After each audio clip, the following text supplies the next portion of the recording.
Ref and out பேராமீட்டர்னா என்ன, இந்த ரெண்டுக்கும் இடையில உள்ள வித்தியாசங்கள் என்ன அப்படின்னு சொல்லிட்டு இந்த ப்ரெசன்டேஷன்ல பார்க்கலாம்.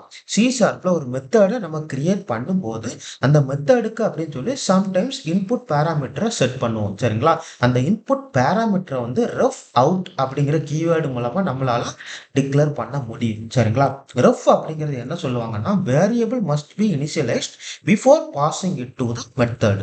அதாவது என்ன மீனிங்னா, ரெஃப் அப்படிங்கிற பேராமீட்டர் என்ன பண்ணியிருக்கணும்னா, அந்த மெத்தடுக்கு பாஸ் பண்றதுக்கு முன்னாடியே கண்டிப்பா இனிஷியலைஸ் பண்ணியிருக்கணும். அவுட் அப்படிங்கிறது variable must be assign before returning it from the method. ஒரு மெத்தடை நம்ம கால் பண்றோம், அப்படி கால் பண்ணும் போது அந்த மெத்தடை விட்டு ரிட்டர்ன் பண்றதுக்கு முன்னாடியே அவுட் வேரியபிளை கண்டிப்பா அசைன் பண்ணியிருக்கணும். சரிங்களா?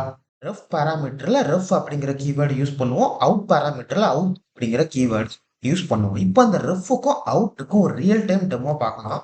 சி ஷார்ப்ல நம்ம ரெஃப் அவுட் டெமோ அப்படிங்கிற ஒரு கிளாஸை கிரியேட் பண்ணியிருக்கோம். சரிங்களா? அந்த கிளாஸ்ல வந்து அடிஷன் அப்படிங்கிற ஒரு மெத்தடை கிரியேட் பண்ணியிருக்கிறோம். அதுல ரெண்டு இன்புட் பேராமீட்டரை பாஸ் பண்றோம். ஒரு இன்புட் பேராமீட்டரை ரெஃப் அப்படிங்கிற கீவேர்டு மூலமா டிக்ளேர் பண்ணியிருக்கிறோம். இன்னொரு இன்புட் பேராமீட்டர் அவுட் அப்படிங்கிற கீவேர்டு மூலமா டிக்ளேர் பண்ணியிருக்கிறோம். சரிங்களா? இப்போ நீங்க inside this method line number 13 பார்த்தீங்கன்னா b ஈக்குவல் டு 15 அப்படின்னு சொல்லி அசைன் பண்ணியிருக்கிறோம். சப்போஸ் நான் இதை கமெண்ட் பண்ணேன்னா எரர் த்ரோ பண்ணும். எதனால எரர் த்ரோ பண்ணுதுன்னா, the out parameter b must be assigned before control leaves the current method. அதாவது இந்த மெத்தடை விட்டு வெளியே ரிட்டர்ன் பண்றதுக்கு முன்னாடியே கண்டிப்பா அந்த பி அப்படிங்கிற அவுட் பேராமீட்டரை நம்ம அசைன் பண்ணியிருக்கணும். சரிங்களா? அது மேண்டேட்டரி. சரிங்களா?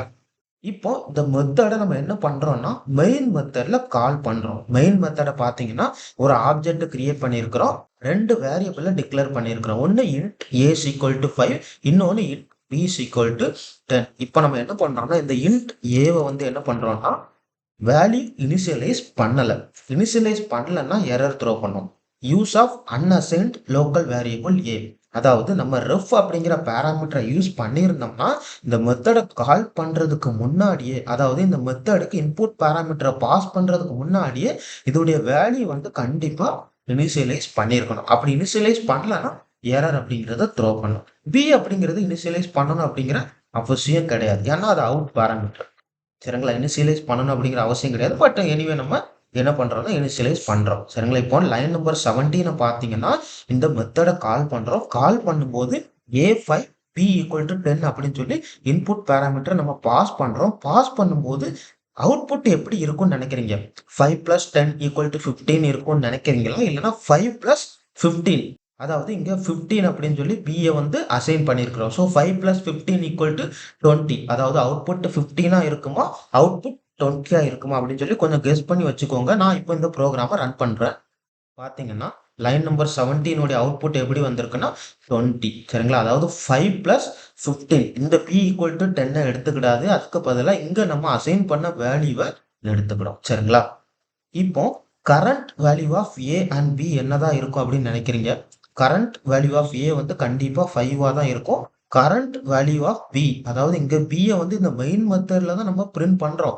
பட் எனிவே மெயின் மெத்தட்ல நம்ம பிரிண்ட் பண்ணாலுமே இந்த பி உடைய வேல்யூ வந்து நம்ம இங்க சேஞ்ச் பண்ணிட்டோம் அவுட் பேராமீட்டர் மூலமா.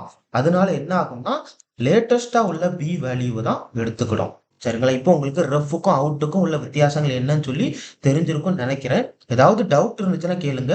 நன்றி.